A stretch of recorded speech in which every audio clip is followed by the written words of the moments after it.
Hola a todo el mundo y bienvenido a un nuevo episodio de Presunto Podcast. Hoy vamos a hablar del cubrimiento sobre la seguridad en la capital de Colombia, específicamente. Y para eso, María Paula, bienvenida a Presunto Podcast. María Paula Martínez. Buenas. Feliz de estar de vuelta y con el tema de hoy, que al final conecta varias cosas que vienen pasando en Bogotá, no solo en Bogotá, pero que estaba pendiente de que le hiciéramos un presunto. Sí. Y de vuelta, Santiago Rivas, bienvenido a Presunto Podcast. Feliz de estar acá de regreso tras 2 episodios de Asueto. Sí. Pues no fue Asueto, estaba en otras cosas, pero ajá. Pero me gusta que lo sientas así. Y yo soy Sara Trejos y bueno, comencemos. Antes de empezar, quería contarles, amigos, que estamos ahora sí en la recta final de nuestra campaña Presunto Presenta al 2024. Queríamos contarles a los que están suscritos a nuestro newsletter y a todas las personas que nos siguen en redes y a todos los que nos han apoyado, es que muchas gracias a todas las personas que nos han apoyado para llegar hasta la primera de nuestras metas. Son 5 metas y estamos llegando a la primera, pero ya quedan muy pocos días y apenas vamos por la mitad. Esto se puso un poco crítico. No quiero sonar amarillista, pero lo voy a hacer porque pues es el podcast y puedo usar todos los lugares comunes. Presunto Podcast está pendiendo de un hilo, va a tirar la toalla, va a colgar los guayos. Está entrando en su recta final. Fin de la misión. Fin de la misión. Acabemos la producción. Matemos la producción. Así de grave como suena, lo que queremos contarles es que gracias al apoyo de todos, Presunto Podcast tiene la financiación suficiente para llegar hasta mitad de año y ya. Entonces lo que queremos es que llegue hasta final de año y por eso estamos pidiéndoles de nuevo que activen a sus contactos, amigos y colegas para que esta campaña nos dé presunto para rato.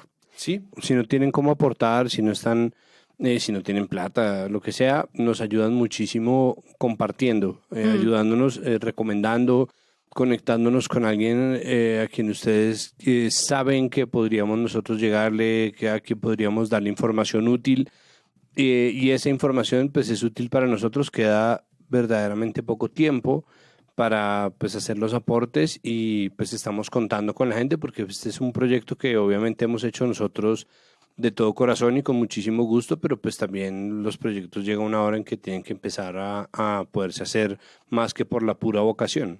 Sí, exacto. Hoy seguimos haciendo el episodio de Presunto. Muchas gracias a todos.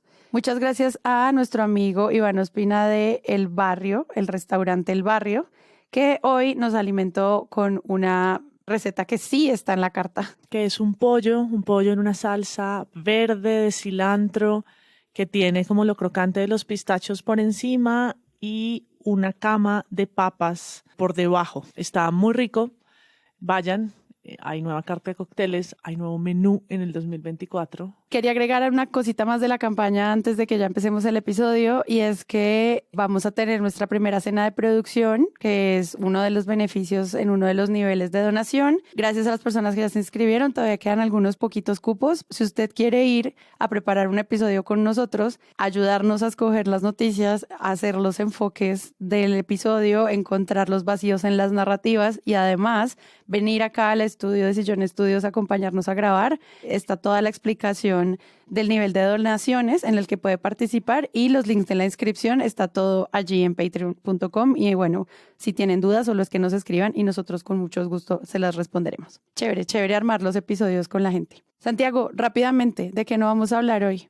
Son muchos los temas, no temas. Yo voy a hacer una lista rápida y tengo para empezar Gaza. Creo que deberíamos estar hablando. Tenemos que hablar de lo que está pasando en Gaza. No podemos dejar de hablar de Palestina, el genocidio que se está perpetrando contra el pueblo palestino. Ha sido ya señalado por la Corte Internacional de Justicia.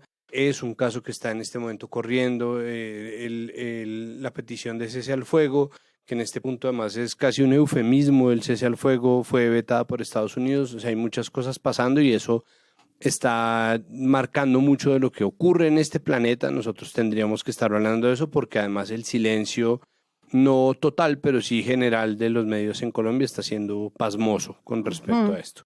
Tendríamos que estar hablando de Venezuela, el silencio del gobierno Petro con respecto a Venezuela y la situación es pasmosa, porque la inhabilidad contra María Corina Machado, impuesta de manera arbitraria por el gobierno de Nicolás Maduro, lo que pasó con la defensora de derechos humanos Rocío San Miguel, en general las trabas a la democracia versus obviamente la necesidad de mantener un lenguaje diplomático está generando una tensión, pero es un tema que está apareciendo en medios más y más y tendríamos que estarlo abordando. Está una investigación hecha por Paula Bolívar y por la W sobre unos documentos en donde aparecen unos sobrecostos alarmantes en pagos hechos por la Unidad Nacional de Gestión del Riesgo en la atención al departamento de La Guajira, por unos camiones de atención, por un seguro por el cual se está pagando un sobrecosto que se ha tratado de explicar sin éxito porque de verdad pues son cifras alarmantes, tendríamos que estar al menos revisando eso, pero es una investigación muy interesante. Lo mismo ocurre con la licitación que ha sido centro de una polémica gigantesca en donde ya ha habido incluso suspensión del canciller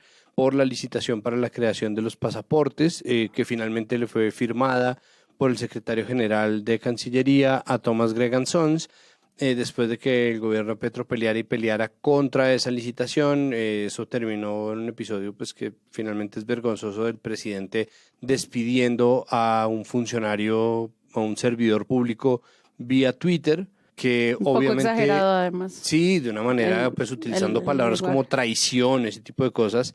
Petro, que concentró mucho de su gobierno en Twitter, está desmadrando también el discurso en Twitter. Obviamente cada cosa que hagas le va a ser cobrada con intereses y eso que hizo pues es una exageración y es una arbitrariedad y es algo que no podría pasar por conductos regulares. Tendríamos que estar hablando finalmente de la llegada de Salvatore Mancuso a Colombia después de estar un tiempo como colaborador tanto de la Comisión de la Verdad como de la JEP, haber entrado a la JEP y desatado una serie de investigaciones o revivido también otra serie de investigaciones y de noticias horribles sobre nuestro pasado, el pasado del paramilitarismo, que tiene mucho también de presente. Pues llega finalmente a territorio colombiano Salvatore Mancuso y eso pues obviamente también desata toda serie de cubrimientos. Me parece que esos son los no temas de los cuales tendríamos que estar hablando. Vamos a tocar los que detectamos como el tema que más abrió noticieros durante la última semana en Bogotá. Queremos tratar de escudriñar un poquito por qué la agenda de seguridad dentro de la ciudad y también en otras ciudades, porque hicimos un rastreo también en otras capitales, pero sobre todo en Bogotá fue el tema de la semana.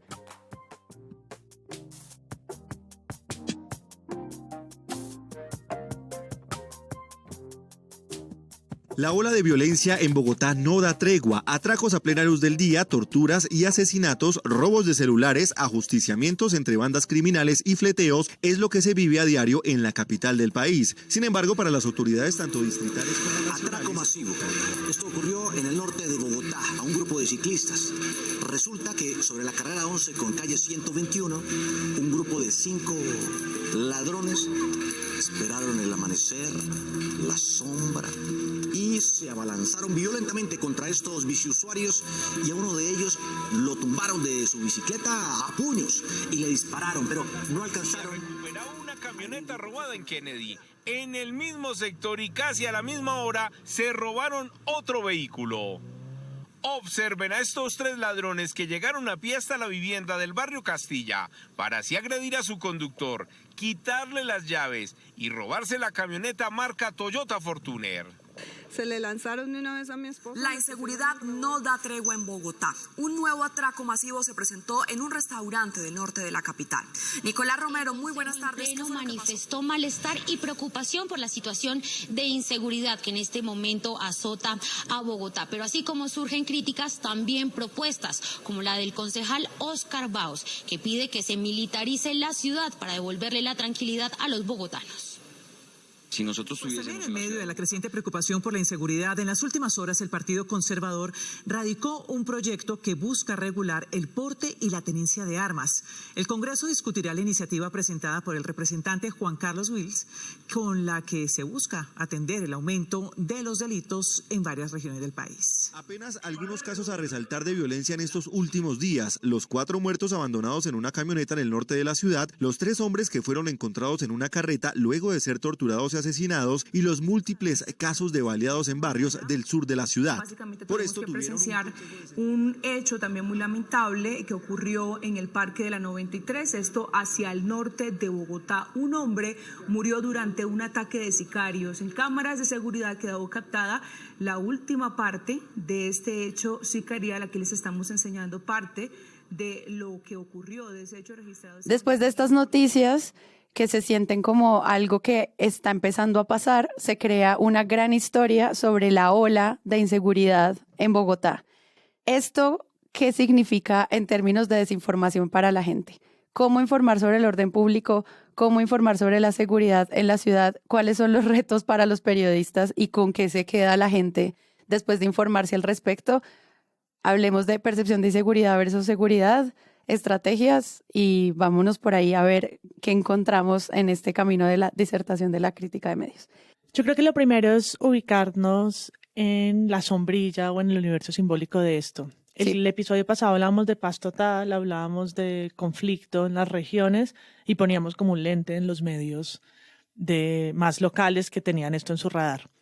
En esta oportunidad elegimos hablar de violencia urbana, de orden público en las ciudades, porque lo que hemos visto en las últimas semanas es que hay muchas noticias con sus respectivos videos de cámara de seguridad y demás que nos cuentan sucesos que ocurren o que ocurrieron en Bogotá, en distintas localidades, no solo al norte de la ciudad, pero que tal vez la noticia más sonada fue el asesinato al empresario entrando a un parqueadero de un edificio privado cerca del Parque de la 93. Pero junto a esto también restaurantes robados en la 81, videos que se suman a los chalequeos en Transmilenio de los celulares y demás. Para mí la cuestión es cómo en una sala de redacción se trata esta información, no solo porque tal vez faltan estadísticas para saber si en efecto se trata de una ola o qué quiere decir una ola. Esa frase la repiten o la han repetido los medios hasta el cansancio. Aquí está Revista Semana, el control a la ola de violencia. Noticias Caracol, debido a la inseguridad y la ola de violencia que se presenta en Bogotá.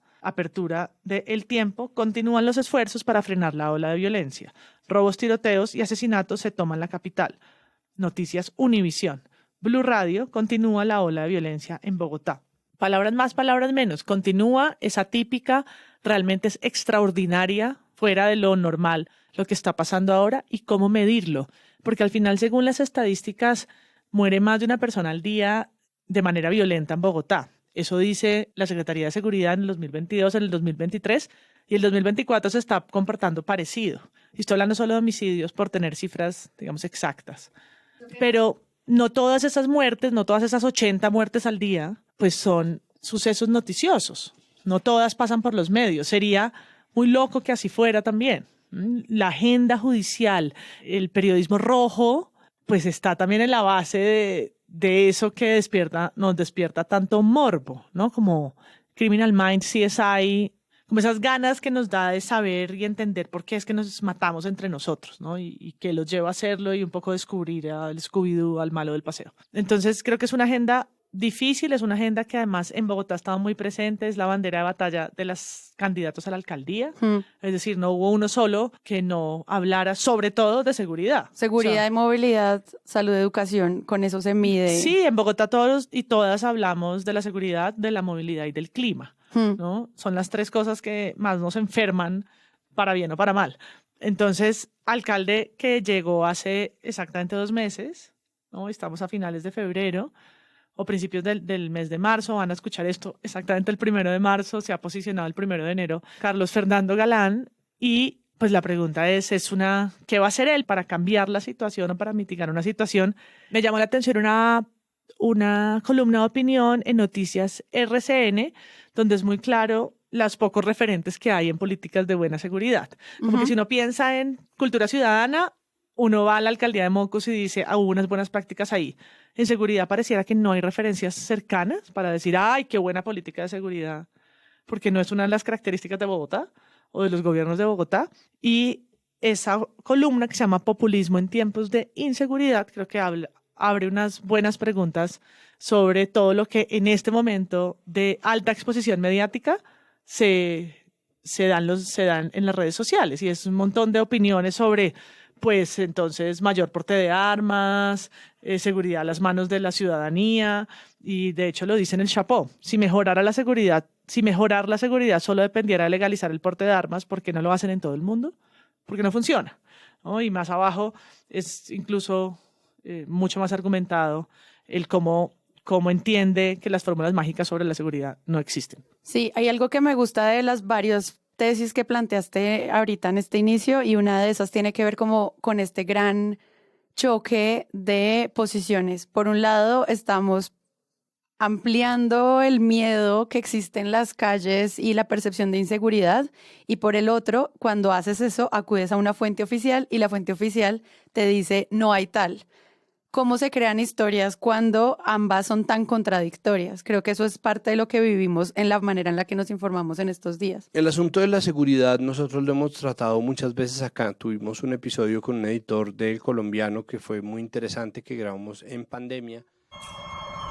La noche de anoche en Bogotá transcurrió en medio de la angustia y el miedo de los ciudadanos por cuenta del ambiente después del toque de queda que esta ciudad no conocía hace 42 años. Entonces empezaron a circular cada vez más audios y videos en los que ciudadanos sin identificar aseguraban que vándalos ingresarían a sus conjuntos residenciales a robar las pertenencias de sus habitantes.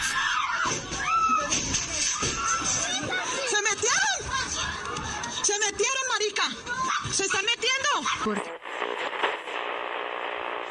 De otro lado, los habitantes de esta ciudad siguen hablando hoy de la noche de pánico que muchos de ellos vivieron frente a sus casas y apartamentos armados con palos para defenderse de grupos de vándalos que recorrían Bogotá. Pero ¿hasta dónde ese miedo fue provocado por rumores y mensajes en cadena? Pensando en cómo precisamente en la antesala de unas elecciones se empezaba a aumentar la percepción de inseguridad, una y otra vez empezaba a aparecer en los periódicos. El problema es que eso, al igual que la inflación, va dejando un rastro, ¿no? Es decir, la inflación crece y los productos suben, pero cuando bajan, no bajan del todo, ¿no? Eso queda un margen en donde no es como, hay muy pocos escenarios en los cuales todo vaya a volver a niveles o a costos de años atrás, y eso pues nosotros tendríamos que tenerlo claro porque eso es un problema real. Es decir, exacerbar la percepción de inseguridad para generar resultados electorales está trayendo para nosotros una relación con nuestras ciudades que no solamente es muy perjudicial para nuestra vida en sociedad en este país, sino que además contradice a las cifras. Exacto. Y las cifras, lo que pasa con las cifras además que son avaladas por todo el mundo, es decir, tanto el Colombiano como RCN, como La Silla Vacía, como Caracol Noticias, como Caracol Radio, como La República, es decir, Blue Radio, medios que están o que uno tendría como inscritos en la oposición contra el gobierno. Ya después hablamos de qué gobierno, pero contra el gobierno salen a decir que las cifras evidentemente están mostrando una reducción en las cifras de hurto, de asesinatos, hay un montón de cifras que han bajado. Todas han bajado menos la extorsión. Menos la extorsión. Y esos mismos artículos y esas mismas columnas de opinión que dicen eso, salen después a declarar que igual existe una ola de violencia y de inseguridad en ciudades como Bogotá y Medellín, que muestran índices de homicidios y de hurtos muy bajos. Y que de hecho dejan de ser las primeras ciudades. Hace rato dejaron de ser las primeras ciudades en hurto. Entonces tenemos un problema real que es al mismo tiempo una percepción, pero la percepción es un problema real. Para mí, ¿cuál es el gran problema de cubrir este tema? Y es que hay unas cifras que demuestran que la cosa mejora, porque obviamente ha sido punto uno de la agenda para gobiernos desde, Petro dice que desde el 93, digamos que desde el 93, ha sido un tema crucial acabar con la violencia urbana y con la inseguridad, sea esto crimen organizado. Ya vamos a llegar a la mezcolanza de temas que hay ahí, pero bueno, y que hemos llegado a cifras bajas y efectivamente las cifras están ahí y todo el mundo las puede verificar y todo el mundo las ve. Pero por otro lado, si a una persona la atracan, si a una persona le roban su celular, si a una persona conoce a alguien que le robó su celular, si a una persona le llega una cadena de WhatsApp hablando sobre el atraco que le pasó a una persona que no conoce e incluso tal vez no exista, esa persona va a sentir miedo y el miedo es real. O sea, uno no puede jugar con el miedo de la gente. Entonces, hace que la gente, o los políticos sobre todo, entren en un terreno minado porque a los medios les sirve la inseguridad. Están abriendo con eso los noticieros, los videos que en un momento se abstuvieron de publicar y que solamente salían en redes sociales, pues coparon tanto las redes sociales que los mismos medios empezaron a pasarlos, e incluso si no los pasan como imágenes de periodismo judicial o periodismo de crimen o de crónica roja, los ponen como qué es lo que está corriendo en las redes sociales y obviamente ganan también con el rating que eso les da. Y a ellos les importa un culo lo que eso genera en términos de la percepción de la vida en las ciudades versus las cifras que están entregando. Entonces, los mismos noticieros, los mismos informativos, los mismos programas de la mañana de la radio, los mismos periódicos que están abriendo con unas cifras de inseguridad que muestran la versión oficial, pero que al mismo tiempo están medidas y son un acuerdo transversal entre, en general, la prensa, son los mismos que están ambientando un contexto de miedo de cara a lo que se supone que es la eterna agenda de las ciudades. ¿Cuál es el problema de eso? Pues que están generando un miedo que hace esto real, que está generando unas agendas políticas en donde, como siempre, se utiliza la seguridad para buscar reducir las libertades individuales, que es un problema, donde se está empezando a ambientar otra vez propuestas que me parecen francamente estúpidas, y esta es mi opinión, como el porte de armas generalizado en un país que tiene este nivel de crispación y de problemas de estabilidad emocional, salud mental, llámeselo como quieran, y están proponiendo otra vez que se arme a la gente, como pasa cada tanto, esto también es cíclico, y están proponiendo que se militaricen las ciudades y están empezando a confundir un montón de cosas porque, por supuesto, hay una agenda política, que también es un problema real. Los recientes casos de inseguridad ponen nuevamente sobre la mesa la posibilidad de que en Colombia se permita el porte y tenencia de armas bajo este... Revivir o no la posibilidad de el porte de armas, que la gente pueda tener armas en las calles con salvoconducto, naturalmente, con los papeles al día, y no solamente la tenencia, que es el permiso de tener el arma, pero solo en la casa o la finca. El alcalde de Bogotá, Carlos Fernando Galán, dijo: yo soy partidario de que las armas deben ser un monopolio de la fuerza pública. Eso es indispensable para el comerciante que tiene sus negocios, sus propiedades, para tener una defensa, porque con esta inseguridad está muy grave. ¿Sí o no a la flexibilización del porte de armas en Bogotá? Arranquemos con los hechos más recientes. Hoy se presentó otro asesinato en la capital, esta vez en Tunjuelito. Un hombre recibió 6 disparos, al parecer por robarle el vehículo. Sin embargo, para algunos expertos en seguridad, la propuesta debe manejarse con mesura, pues podría incrementarse la violencia armada. Aunque es una propuesta en el corto plazo, pareciera muy efectiva, en el largo plazo puede traer grandes problemas, sobre todo teniendo en cuenta la tasa de violencia que tiene la ciudad de Bogotá y el país en general, como una sociedad violenta donde las riñas, ahora le agregamos un arma de fuego o arma traumática, esto puede lograr que aumente el homicidio y que sea mayor el problema. El problema en este país no son las armas legales. Es que todas esas cosas que tú dices se pueden como separar en varios grupos. Por un lado, analizar las cifras, que creo que eso para los medios es como toda una pregunta, porque las cifras oficiales pues vienen de reportes, pero que tú no puedes garantizar que todos los reportes se hagan a pesar de que bajaron los reportes. Entonces, por eso también hay mucho cubrimiento pidiendo que la ciudadanía denuncie y reporte más. Y con eso hay que tener mucho cuidado, porque se está pidiendo que se reporte para poder tener datos más fiables para el diseño de las políticas públicas, pero ¿qué va a pasar? Que van a aumentar los reportes y entonces eso va a ser una cifra que se va a tomar para luego decir que aumentó la violencia dentro de la ciudad. Y con eso hay que tener mucho cuidado. Pues como una primera cosa que me quedó de lo que tú estás mencionando. Y lo segundo, tomar esas cifras para luego decir, a pesar... todos los sinónimos de a pesar de que las cifras están bajando. No obstante, sin embargo, sí estamos viviendo la ola de violencia, que eso es lo que a mí también me parece muy desinformante a la luz de unos videos tan terribles que están saliendo. me llevo a una tercera parte y es cuando vivimos una sociedad tan increíblemente violenta como Bogotá, si las cifras como la planteaba este periodista del Espectador en uno de los informes que leímos que se llamaba Inseguridad en Bogotá, pánico colectivo o realidad, que es la pregunta de este podcast básicamente, y ellos hablaban de 8.000 reportes. ¿Cuáles de esos 8.000 son noticia para poder crear la narrativa de ola de inseguridad? ¿Cómo hacer eso? Hay que preguntarle a los periodistas también. Normalmente son más noticia los asesinatos que las denuncias.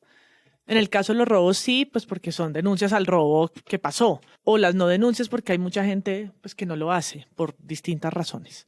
El acceso a la justicia, porque no cree en una justicia lenta y que cojea, o porque finalmente no quiere someterse al papeleo y le parece innecesario, o simplemente que no va a alcanzar nada haciendo esto. Entonces, es difícil que sea solo un ejercicio de contrastar números.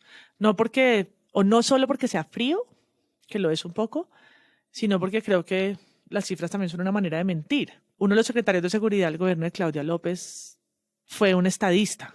Aníbal Fernández fue un secretario que siempre dio números y números y números y habló de disminución y de logros y logros y logros de la alcaldía. Pero esto pues parecía lunático cuando pues Bogotá no es una ciudad segura, punto. Y al lado se estaban cubriendo, por ejemplo, ese mismo año, unas personas halladas en bolsas descuartizadas, cuyos cuerpos terminaban en distintas localidades siendo encontrados, ¿no? Pues en un acto absolutamente violento y aberrante. Y era como, sí, me acuerdo, pero un momento, no podemos decir es que son solo 20 cuerpos. Pues hombre, no, sí, no son solo 23 hallazgos de personas descuartizadas, ¿no? Claro, y si lo dice el funcionario, pues lo retoma mayor la o cita. menor porque comparado con qué, ¿no? Entonces, siento que es difícil y una sala de redacción, o por lo menos en mi experiencia, es uno de los temas que parece más fácil, pero es más difícil. Digo que parece fácil porque pues un homicidio tal vez es más fácil de vender que una historia de cultura, por ejemplo, ¿no? Si hay que codiarse por pues lo que decía por Santi la de noticia, la cantidad de clics que eso trae. porque es la otra cara del entretenimiento, es decir, la crónica roja es el otro clickbait del morbo. Pero al final, ¿qué hacemos con todos los robos, con todos los muertos todos los días? Que al final es un registro de ¿qué? En un noticiero de 1 minuto y medio, que cuentan la edad, el nombre de la persona, que es, bueno, es una manera dignificante también de que su asesinato llame la atención de las autoridades, se procure justicia, pero ¿no? Es un recuento de lo que pasó, muchas veces sin seguimiento, muchas veces sin conclusión, ¿no? Simplemente una persona que aparece, un cuerpo en una bolsa, muchas veces llenamos casi esto, siempre. y llenamos esto a diario. ¿Cuáles se eligen? Porque sin duda hay una curaduría. Entonces seleccionamos uno. ¿Cuáles? ¿Son más relevantes? ¿Quiénes? Los que pasan en el norte, los que pasan en restaurantes de cadena, los que pasan en las localidades, ¿en cuáles? ¿No? ¿Cómo se hace ese ejercicio y cómo se discute dentro de una sala de redacción, con un editor o una editora que finalmente dice cuál va a ser el abordaje? ¿Mostramos todas las cámaras de seguridad? ¿Así? Periodismo de cámaras. Sin hacer ninguna edición, elegimos otras imágenes. Puede que tengamos la imagen del momento exacto en el que ¿Convertimos dispararon. a todo el mundo en cifras o no? Yo creo que no he podido olvidar el video del feminicidio en Unicentro, que estaba grabado exactamente el momento, suena el disparo, cae el cuerpo, lo recuerdo perfecto. Ese video rodó y rodó y rodó por todos los medios, una sobreexposición de esto, a sus familiares, a su hijo pequeño que seguirá encontrando algún día ese video en el que su papá mata a su mamá, y todos fuimos testigos de eso casi en vivo, ¿no? Como que yo me pregunto cómo se trata esa información dentro de la sala de redacción en un tiempo récord, ¿no? Porque es que pues hay que salir ya y hay que tomar la decisión ya porque esto sucedió hace 1 hora y es la primicia y todos están trabajando con la misma información. Que lo habíamos dicho en algún lado, cómo hacemos el balance entre la información, el generar pánico, el crear la sensación de inseguridad, informar, o sea, ¿cuál es el balance? Hay unos retos muy grandes para no solamente acercarse al desempeño corto o largo o los 100 días o lo que sea que vayan a hacer para el cubrimiento del nuevo alcalde en Bogotá y los nuevos alcaldes en todas las ciudades, en relación también a los planes, porque todo el tiempo se menciona, van a ejecutar unos planes de seguridad, pero es difícil en su complejidad tratar de entender de qué se tratan. En la silla vacía tratan de enumerar un poco como cuáles son los objetivos del plan de desarrollo y cuáles son esos planes, pero como estos temas requieren respuestas inmediatas en las mismas agendas y los planes de desarrollo se tardan, eso también es un reto para el cubrimiento de los que los periodistas tienen que tener en este tema.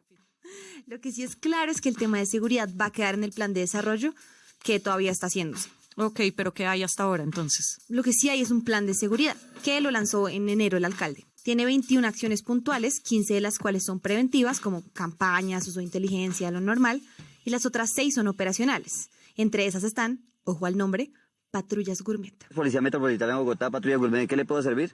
Estos son 90 policías que hacen rondas. Justo hablando de la policía, yo quisiera hacer énfasis en la policía como fuente, porque es común que muy temprano en la mañana llame a los medios de comunicación para entregar una información oficial y que muchas veces no sea fácil la interlocución, las declaraciones que dan hablando de ciudadanos dados de baja dentro de las estratagemas que no sé qué, ¿no? Como que no se salen de un mismo discurso, que todos los medios reciben las mismas y tienen que con eso, ¿no? Tratar de armar una nota, ¿no? De armar una nota. Una jerga también.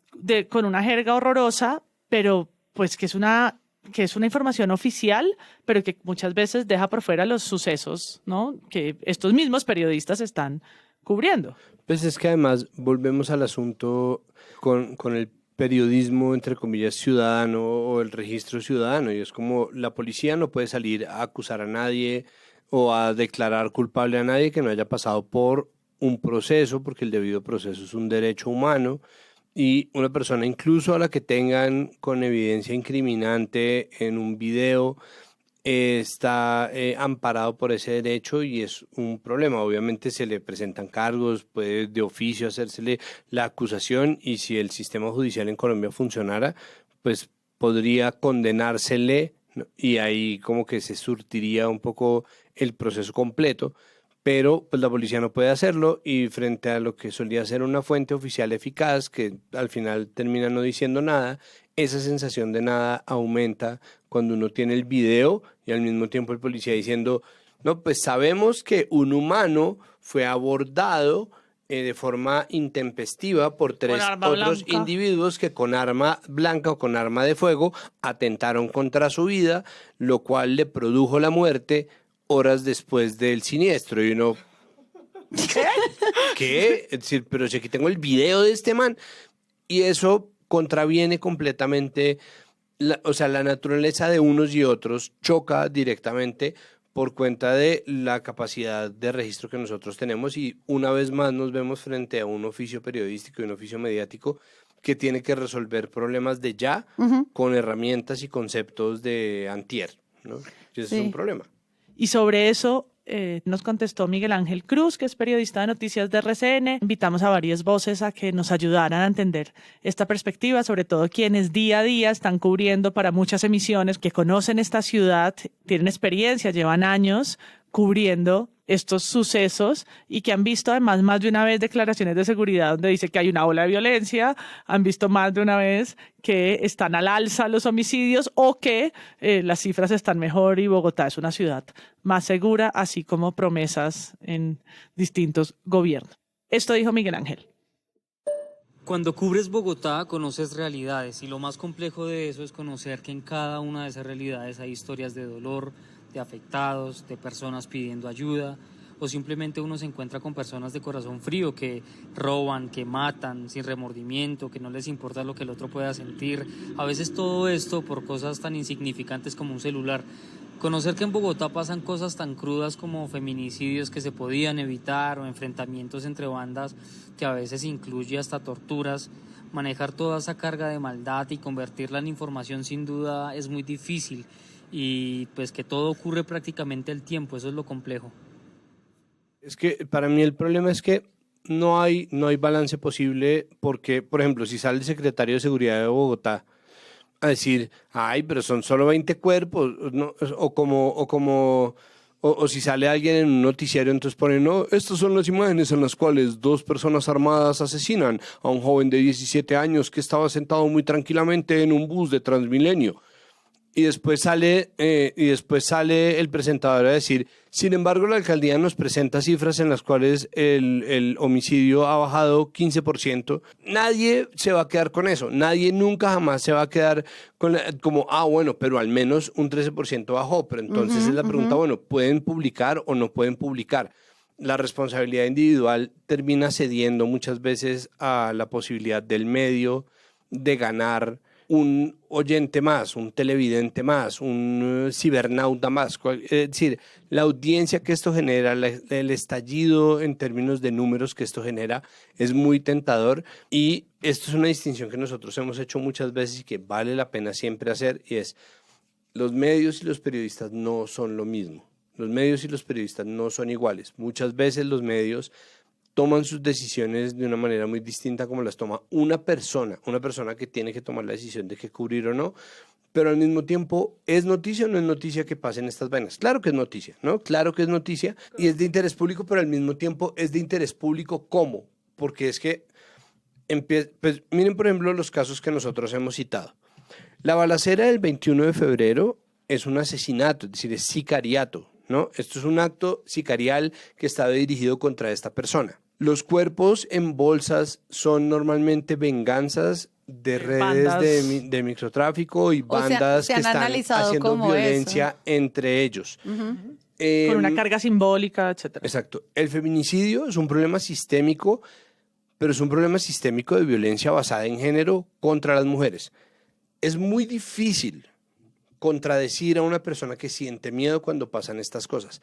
Pero estos tres fenómenos son fenómenos todos distintos entre sí, que no le van a pasar a la población en general. Perdón decir estas estupideces, pero es así. Es decir, a la gente que no está en bandas de microtráfico no le va a ocurrir una venganza, pero es imposible decirle a una persona que se encuentra una bolsa con un cuerpo descuartizado en Kennedy, que eso no es Bogotá, posible. como, no se preocupe que eso no le va a pasar a usted, señora, porque usted no hace parte de los Heinses, de los taínos, de los, como se llamen, ni del Tren de Aragua, ni de los calvos, ni de los gordos, ni de los lo que sea. Es como eso. Y pero es que lo que el sí te va a sicariato pasar que está es... dirigido contra una persona, pero de nuevo, echarle o centrar el punto en el tipo de víctima no soluciona el problema. La sensación de este problema es insolucionable se aumenta para mí cuando se hace ruido con todo y todo. Es decir, cuando la gente empieza a meter la mezcolanza, y ese para mí refuerza la idea de que la inseguridad es una agenda política que todo el mundo está tratando de usar, ¿no? Incluso Petro, cuando sale a decir que todo es un juego de la ultraderecha para cundir de miedo y muerte, es como... También sí, lo estás usando tú. También lo está usando él. Puede que efectivamente, y es que el problema es que todo es cierto. Es decir, todo es cierto. Es cierto que mataron a esta persona, es cierto que hay cuerpos en bolsas descuartizados, es cierto que pasó este feminicidio, es cierto que a las no sé cuántas personas que le robaron la bicicleta, también es cierto que la gente de la derecha está tratando de usar, que hay ya proyectos de ley para volver al porte de armas, que hay gente que está declarando la crisis absoluta para poder militarizar las ciudades, y eso es una locura porque todo eso que está pasando al mismo tiempo de ninguna manera garantiza que se vaya a solucionar el problema. Y yo justo hacía la combinación de los temas porque hablando con periodistas que cubren judicial, normalmente es en la agenda, es la misma agenda por donde pasan. Es decir, ¿no? Los feminicidios, los robos, los homicidios por venganza, incluso las extorsiones al comercio, que son otro gran tema en Bogotá, normalmente pasan por la misma sección, en un noticiero hacen parte de la misma bolsa y normalmente el mismo periodista, hombre o mujer, que está encargado de esto y va a las ruedas de prensa que la policía descifra de todas estas cosas que suceden en Bogotá, ¿no? Junto con las capturas y todas estas otras imágenes que tenemos en la cabeza, que son como un montón de armas en una mesa o personas con la capucha hacia abajo arrestadas al lado de dos policías, ¿no? Que es como esa otra cara de aquí vamos, ¿no? Le vamos cumpliendo, estamos tratando de proteger la fuerza pública, Dios y patria, guachu guachu.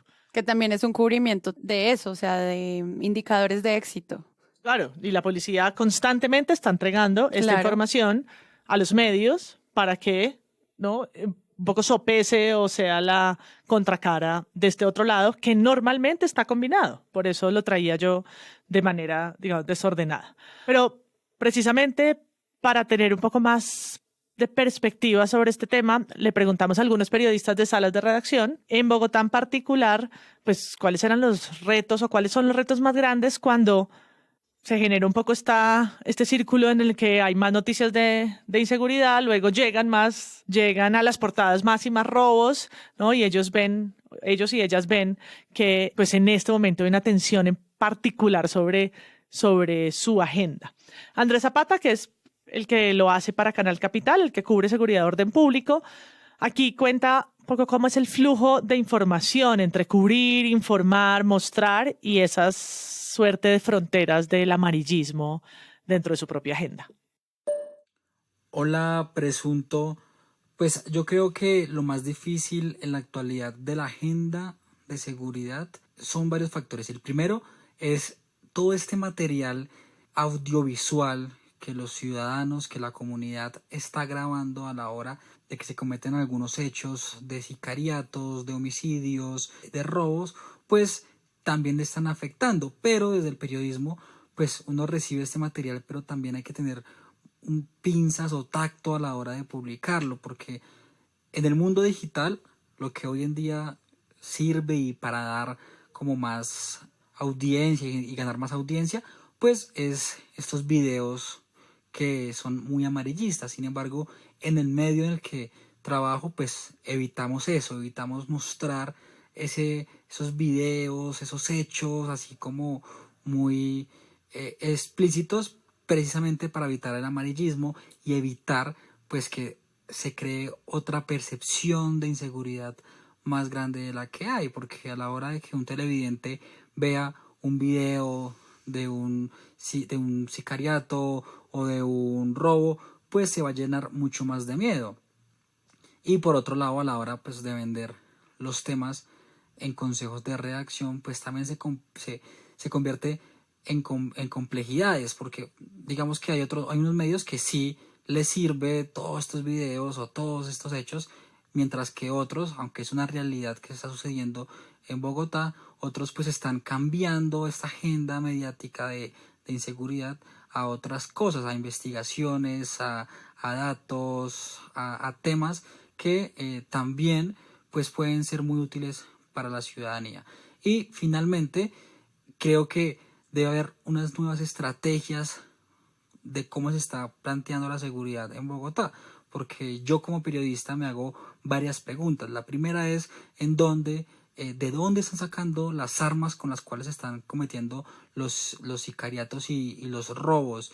¿Cuánto le están pagando a una persona por matar a otra persona? Entonces creo que más allá también de que lleguen más policías a Bogotá, es crear estrategias para que se reduzca todos estos hechos de homicidios y de robos. Hay un tema que me llama mucho la atención del comentario de Andrés, y es la información que viene no solo son de las cifras, sino también de que la gente tiene teléfonos para grabar esto. O sea, no solamente proviene del periodismo de cámaras de seguridad, sino de que en redes sociales se mueve una cantidad de inseguridad constante, tanto así que este meme de Santiago Maure Me encanta vivir en Bogotá. La transición entre Bogotá y la muerte es casi imperceptible. Es tan natural la violencia que vivimos que cuando hablas de ola de inseguridad, ahí es donde uno no sabe cómo encontrar como esos límites de la narración entre esto es natural, es que así vivimos como animales, o esto es en serio un problema grave de política pública que hay que pararle bolas. Cuando lo creas tanto tú como usuario en las redes y cómo los periodistas lidian con eso.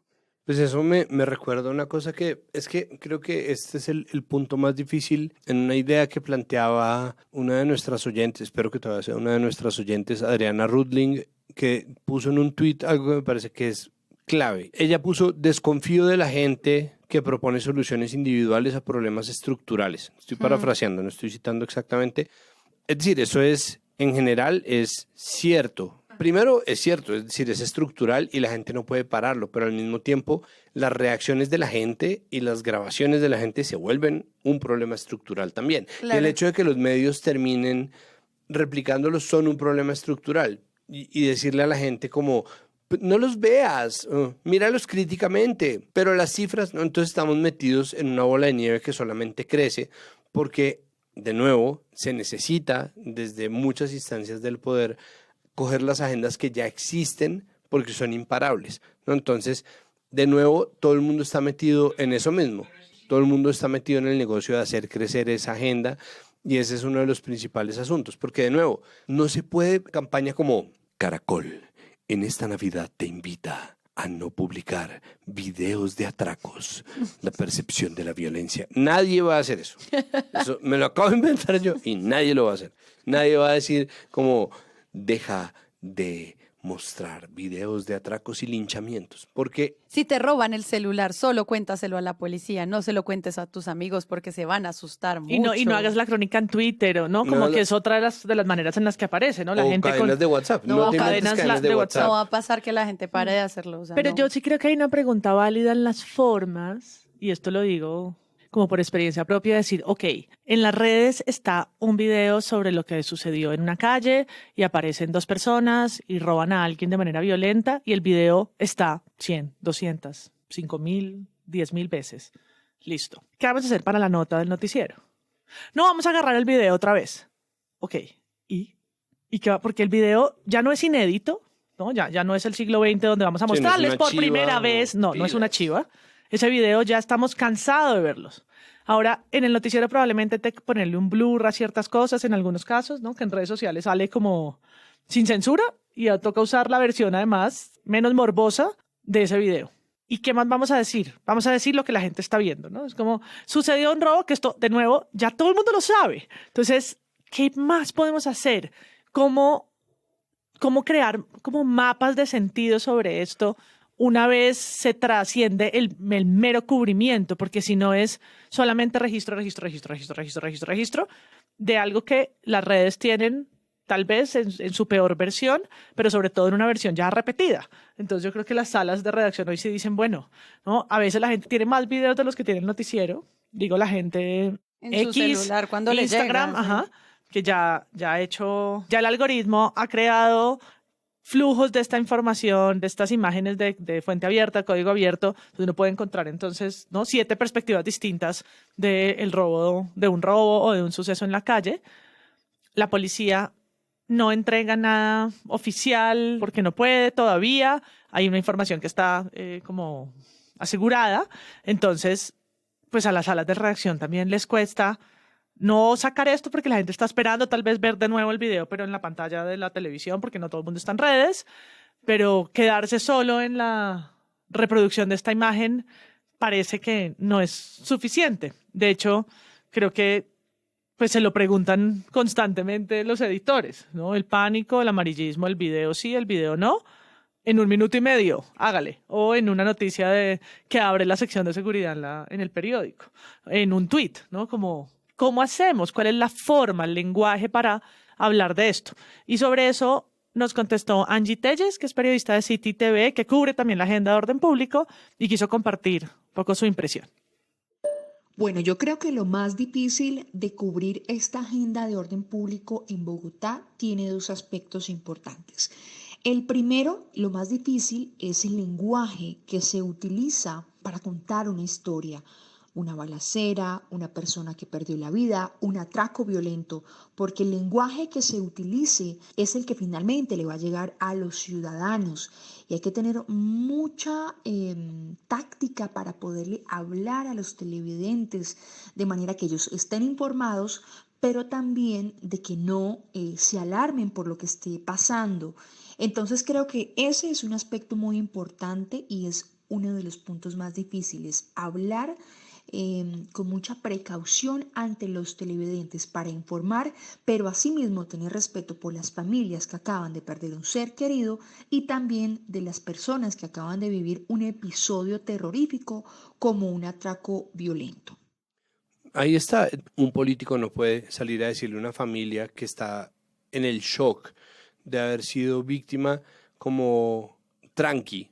Se disminuyeron las denuncias Exacto. 12%. Pero nuestra alcaldía bajó, no logramos disminuirlo lo suficiente para que no le tocara a su pariente. Ajá. pero las cifras están abajo. Eso es un problema, es decir, eso es un problema porque, de nuevo, es imposible frenarlo, es imposible atajar o negar el miedo de las personas. La gente tiene derecho a su miedo, ¿no? Eso es, y ese miedo además hace que la gente pues se prevenga, así como es un error, como lo hizo Petro y como lo hizo Claudia López en su momento y como lo han hecho muchos gobernantes, salir a decir: no, pues lo mejor es que no den papaya, no, pues lo mejor contra los atracos que le roban el celular es no sacar el celular. Es como, no puede ser que el líder político o el gobernante, el administrador, el gerente, como lo quieran llamar, de la ciudad, salga a decirle uno esa huevonada. Entonces, no hay una sola estrategia individual que solucione ese problema de la seguridad. Entonces, uno no puede decirle a la gente que no tenga miedo o como que no tiene derecho a tener miedo o que no tiene derecho a sentirse insegura, porque eso es absolutamente normal. Nosotros vivimos en ciudades sumamente inseguras y tenemos unas ciudades en donde el crimen organizado pues es sólido y tiene además espacios cooptados en donde participa la policía. O sea, es un problema sistémico en general. Uno no le puede decir a la gente desde los medios que esté tranqui si le va a abrir los noticieros con videos de atracos, robos, asesinatos, feminicidios, cosquilleos, técnicas de robo, venganzas entre bandas criminales y todo lo que nosotros estamos acostumbrados a consumir en formatos que además son efímeros. Ya ahorita me gustaría abordar ese punto, pero es decir, uno no puede decirle a la gente eso, pero además lastimosamente, ¿no? Va a quedar muy mal el medio que le diga a la gente como su celular no vale su vida, como deje ir, porque la gente va a sentir que así como hay unos que le están echando la culpa a la víctima y otros que les están diciendo que cedan ante quienes están mal, ¿no? Como que ceda ante los malos. Eso tampoco se puede decir en los medios. Nadie puede salir como enarbolando, o sea, no que no debieran, no que no debería discutirse, para mí definitivamente debería discutirse, pero va a ser sumamente impopular quien decida salir a decir: si lo van a atacar, déjese. Si usted se siente violentado, porque obviamente... Pero es que hacerle periodismo de soluciones a eso no tiene ningún sentido. O sea, una cosa es como ayudar a la gente en un problema de movilidad a tomar decisiones sobre a dónde va a llegar, pero seguridad es muy difícil encontrar eso. Por eso mi pregunta del balance al final es igual si es información necesaria. La cosa es cómo se presenta, como decía la periodista de City TV, cómo se presenta esto con el lenguaje correcto que es informativo, pero que no aumente los niveles de pánico que ya causan otros problemas de relación, de confianza con las instituciones de los ciudadanos, que ya de por sí están muy roto. Sí, eso me hizo acordar de dos cosas. Una cortica, y es que hace más de una semana muchas personas nos compartieron en el Twitter de Presunto y en el Discord esta noticia de un robo a un músico que creativamente Caracol tituló "Lo dejaron bajo de nota". Persona a la que le robaron su carro, su instrumento. Su robo ascendía como a 95 millones de pesos, según él mismo. Y el titular jocoso, clickbait, era: como era músico, lo dejaron bajo de nota. Pésimo el chiste. El tema de la seguridad sugiere soluciones inmediatas. Por eso hay tanta gente opinando sobre cosas y sobre respuestas y sobre lo que harían si fueran alcaldes. Solo quería retomar un poco lo que Santiago había dicho del tema de porte de armas, que pues se convierte en una idea, pero que ya hay medios como el ámbito jurídico que ya hablan de cómo se flexibilizarían el porte de armas ante la ola de inseguridad, y es como no se van a flexibilizar el porte de armas porque hasta ahora es un proyecto radicado en Cámara de Representantes que muy seguramente no va a pasar, pero no titules como ya va a pasar, porque pues está empezando como proyecto. Entonces, pasando por ahí, yo quería entonces que habláramos de que esto no depende solo de la alcaldía y tampoco depende solo de la policía y tampoco depende solo y exclusivamente de las cárceles o del sistema judicial y tampoco depende exclusivamente del presidente. ¿Cómo se articulan todos estos entes para la conversación de seguridad en los medios de comunicación?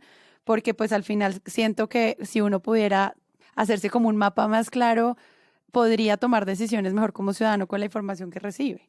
Total, cuando uno habla de la agenda de seguridad se parte inicialmente en dos. Primero, la seguridad urbana, que tiene que ver con el crimen organizado, bandas, microtráfico, hurtos, atracos, comercial. extorsión comercial, cosquilleo, es decir, todo tipo de hurtos electrónicos, feminicidios, homicidios, todo tipo de violencias que se dan dentro de los contextos urbanos y que son responsabilidad de la policía. Y en la violencia rural y en la seguridad rural, que es todo lo que concierne a conflicto armado, desplazamiento, grupos armados insurgentes y grupos, bandas criminales como el Clan del Golfo, herederos del paramilitarismo, que pues son una agenda sumamente compleja dentro de Colombia y que son responsabilidad del Ejército Nacional. Por eso y por la naturaleza del Ejército Nacional es una propuesta absolutamente excepcional la de militarizar las ciudades. Se necesita de un verdadero riesgo para la seguridad nacional que obligue como ese tipo de circunstancias. Entonces hay un pedazo de lo que corresponde a la seguridad que tiene que ver con eso. El gobierno nacional es el que tiene que autorizar más policías para las ciudades. Bogotá siempre tiene el problema, Medellín siempre tiene el problema de que piden más policías, pero no hay más policías porque Bogotá puede implementar ciertas estrategias para aumentar el pie de fuerza, pero al mismo tiempo, si la policía así lo decide. Daniela, muy buenas tardes, así es. El alcalde Carlos Fernando Galán anunció que hay 490 personas en estaciones de policía que están condenadas y justamente también anunció la llegada en la primera semana de febrero de más de 500 efectivos que llegarán para reforzar la seguridad de Bogotá. Aparte de los 500, han anunciado 150 policías que vienen a acompañar las labores de inteligencia, las labores de investigación judicial, las labores de lucha contra la extorsión y el secuestro. Para la alcaldesa de Bogotá es vital la ampliación en el número de uniformados que vigilan la capital del país. Aún con esos 3.000 que hemos traído, harán falta 4.000 policías más para que Bogotá pase de 17.000 a 23.000 policías, que es lo mínimo que necesita. ¿Cuántos policías tiene Bogotá y cuántos necesitaría para ser una ciudad vigilada? Hoy Bogotá tiene como 18.000 policías y nosotros necesitaríamos unos 10.000 policías más. De ninguna manera estamos diciendo que estemos bien. La mayoría de lo que nosotros revisamos, porque es lo que permanece en términos de recordación con el paso de los días, no muchos días, pero de los días, son artículos macro. Las columnas de opinión, sean las de el tipo de la República que dice como la gente de bien no puede ir a sus restaurantes, ¿no? O Juan Lozano, que sale a decir que él es amigo de Claudia López, pero que es culpa de ella toda la crisis de seguridad, y que propone menos academia y más acción y no sé qué, pero entonces... Y que le dice cuidadito al alcalde. Cuidado, y dice, yo voté por él y estoy entusiasmado, pero al mismo tiempo mucho cuidado porque es que su secretario de seguridad, que se supone que es una superficie, o sea, es una cosa como súper especulativa. En general son artículos macro, pero además está corriendo por muchos lados que no están registrados dentro del rango, y esto me devuelve un tema eterno, que es las emisoras musicales. Entonces, en Tropicana entrevistaron a... Ustedes vieron que un chino que volvía a jugar fútbol estaba en un bus alimentador, dos tipos lo encuellan, le ponen un puñal en el pecho, el man forcejea, y en un momento para el bus y se bajan, entonces lo entrevistaron. Habiendo visto el video, además, ven el video y está Pulgarín, que es el periodista, que es el que siempre está diciendo, pero es que esta ciudad, ¿cómo está insegura? Pero ¿cómo está? Pues, es decir, si uno oye Tropicana, de verdad, uno está en el infierno y está preguntándole como, bueno, pero entonces te robaron tus cosas, y el tipo le dice, no, pues no, forcejeamos y ellos se tienen que ir, y pues finalmente no me roban nada, y le pregunta como 2 veces como, pero entonces ¿qué te pasó? Como, no, y al final había video y no había noticia, o sí había noticia pero no había robo, ¿no? No, pues bueno, me encanta mi rey que no te hayan robado, bueno, aquí seguimos en Tropicana, ¿no? Qué seguridad tan horrible, que no, y eso termina ya para votarlo a la agenda política, con otros artículos terminan pegándolo de la paz total. ¿Por qué es importante saber que la primera división es entre rural y urbano? Pues precisamente por eso. Entonces hay peticiones sensatas, que son las que le piden al gobierno Petro, que defina muy bien con quién sí y con quién no se habla. Esto es difícil porque hay líneas muy porosas, como en Buenaventura, en donde uno tiene que sentar a los chotas y a los espartanos y a los de Jalisco y a los que lleguen a hablar. Pero al mismo tiempo, cuando uno tiene bandas criminales en Bogotá, entonces de ahí se agarran muchas veces para decir que es la paz total la responsable de todo. Y entrevistan a Jorge Restrepo, ¿será que les dice? No tiene nada que ver, o no hay estudios que lo demuestren. Pero ellos insisten en la tesis, en el tiempo, y lo insisten también en NTN 24, que es además la voz de RCN para radicalizar a las derechas expatriadas de Latinoamérica, en donde es decir, una entrevista absolutamente editorializada, en donde le clavan a Petro la responsabilidad absoluta porque la paz total es la que está desatando la ola de violencia en las ciudades, y termina metido otra vez o termina volviendo todo lastimosamente a la agenda política. Por la introducción a la pregunta, yo creo que acá hay una corresponsabilidad. Primero, tenemos una desarticulación desde lo local por lo que pasó en los últimos 4 años de estigmatización negativa del rol de la policía en la garantía del orden y seguridad en la ciudad. Pero tenemos un segundo eje de corresponsabilidad, y es que la supuesta paz total del gobierno nacional tiene a Bogotá inundada de droga. Y los informes de inteligencia y el análisis estratégico de los problemas de seguridad en Bogotá demuestran que eso que vemos de hurto a personas, hurto a celulares, hurto a bicicletas, hurto a vehículos, extorsión, son daños colaterales de una lucha territorial de las bandas criminales por el comercio y el microtráfico de drogas en la ciudad.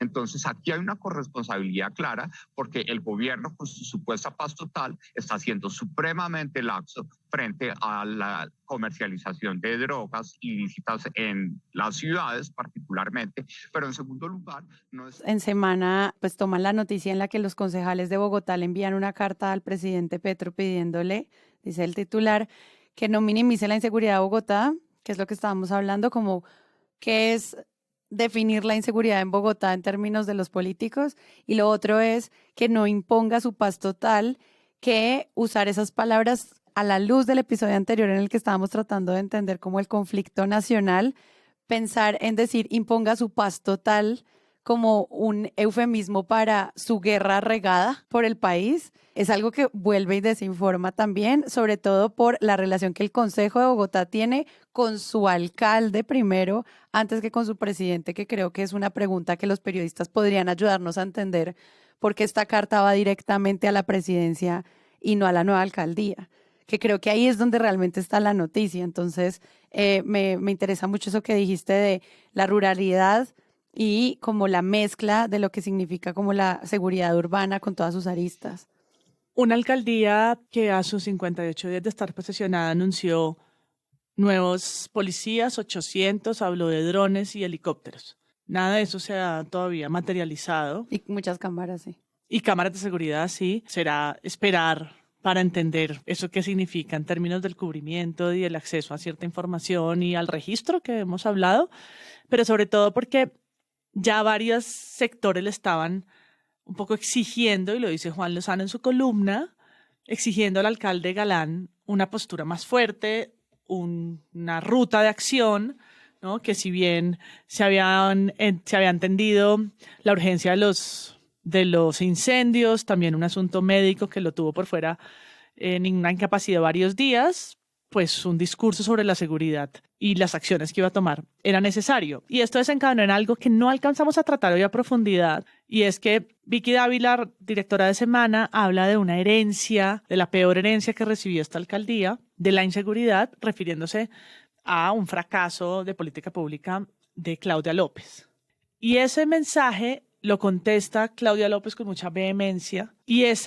Por eso Juan Lozano le dice fogosa, y yo soy como... Ok, sigamos. Esto de hablar de la inseguridad, de reclamos a la alcaldía, pues se dio también en redes sociales una discusión en la que hay un reclamo de una directora de un medio a una exalcaldesa. La exalcaldesa contesta haciendo un señalamiento de Vicky como una candidata presidencial y le dice quítate la careta, no lo hagas detrás de los Gilinski, destápatete, ¿no? Y ese intercambio de mensajes termina, o tal vez no ha terminado, es la mejor manera de decirlo, pero nos da una columna de María Jimena Duzán, en cambio, donde la llama ya la candidata presidencial, reconoce y dice, no son los Gilinski, yo me equivoqué, estoy parafraseando la columna de María Jimena, es Vicky quien lidera la oposición y será la candidata en el 2026, y habla de una de estas encuestas clandestinas que solamente responden la gente del poder y solamente comparte la gente del poder en sus pasillos poderosos y ricos, en donde Vicky Dávila le ganaría por hasta 15 puntos a la candidata del continuismo petrista. Estoy haciendo un resumen chafa porque hoy no nos vamos a detener en todo eso, pero le ganaría a Claudia López, que sería la candidata de Petro. Pues y eso es como la granada, pum, pum. La candidata de Petro, que eso son palabras de semana, porque es que Vicky Ávila dice... especulaciones. Sí, Vicky Ávila dice es que la candidata del petrismo es Claudia López y eso es una pelea casada que atraviesa por muchas cosas, pero ahí empieza también... Sí, es decir, otra agenda que miraremos en otro día. Y Claudia y María Jimena dicen la candidata de la oposición es Vicky Ávila. Es Vicky Ávila, claro, no, pues es que además... ¿no? Y además María Jimena Duzán se tira además a todos los otros al ruedo presidencial, omite a Daniel Quintero, que ha expresado intenciones de hacerlo, pero mete incluso a Gustavo Bolívar, como, y omite también, hombre, Juan, lo siento, a Camilo Romero, vengo a colaborar. Pero lo que ocurre ahí es, en este país que está en eterna campaña, que es otra cosa que nosotros hemos repetido pero mil no nos veces, vayamos para termina allá, volviéndose cerremos, ahí. Claro, pero me refiero, por ejemplo, Infobae reporta, porque entonces ahí empieza una guerra de cuento, y es, entonces votan eso, y de inmediato se activa otra cosa, que sí, vamos a tener que hablar luego, pero digo, Infobae ya está reportando Miguel Uribe Turbay, que fue además exsecretario de Gobierno de Bogotá, que es exsecretario de Gobierno de Bogotá, que fue secretario de Gobierno de Bogotá durante el gobierno de, por supuesto, Peñalosa, sale a decir que Claudia López, la herencia maldita, ¿no? Entonces todo el mundo empieza a repetir la herencia maldita, y eso lo votó Vicky Ávila. Claro. Y empieza el ataque a una potencial candidata presidencial. Para mí es perfectamente claro. A mí no me gusta Claudia López, pero ese no es el punto. Están cogiendo a una persona que desde ya es candidata presidencial para empezar a bombardear y empezando a asimilarla con Petro, que es exactamente lo mismo que hizo el petrismo cuando Petro, que fue candidato presidencial desde el 8 de agosto de 2018 hasta el no sé cuánto de junio de 2022, empezó a asimilar todo lo que fuera a oponérsele con el uribismo. A todo el mundo, todo, ¿no? Entonces, si uno le pregunta ahorita a un uribista o a un viquista... Claudia ahora es la bandera del petrismo. Es básicamente petrista, pero si ustedes le preguntan a un petrista, Claudia es básicamente uribista. Y María Jimena Duzán, de paso, también. Ahora, ¿esto hace que Claudia sea de centro? No. Esto hace que Claudia, por estar enfrentada a estas dos facciones, tenga razón en absoluto. No, pero en esas estamos. Es decir, y vuelve y termina otra vez el miedo de la gente colándose en un embudo o pasando por un tamiz que termina volviéndolo en un activo político, Entonces, de nuevo, todo esto que dijeron los periodistas, en donde ellos tienen que calibrar qué es lo que pasa con la percepción, el miedo de la gente, las cifras que entregan, los videos que hay, pensarse si sí o no los publican, todo es una maquinaria que al final lo que está haciendo es refinando un aceite que va a aceitar otra hijueputa maquinaria electoral.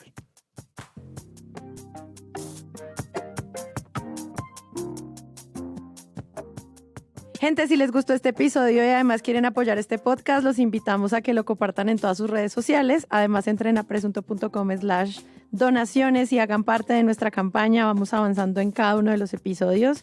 Y si no pueden, compártanlo. Es la mejor manera de crecer. Algunas plataformas les permiten además dejar comentarios que podemos publicar. Presunto Podcast es producido por Sara Trejos, yo, con el análisis de Santiago Rivas, yo, María Paula Martínez, yo, Juan Álvarez y Andrés Páramo. Presente. La postproducción la hacemos Rodrigo Rodríguez y yo, y nuestra asistente de producción es Paula Villán.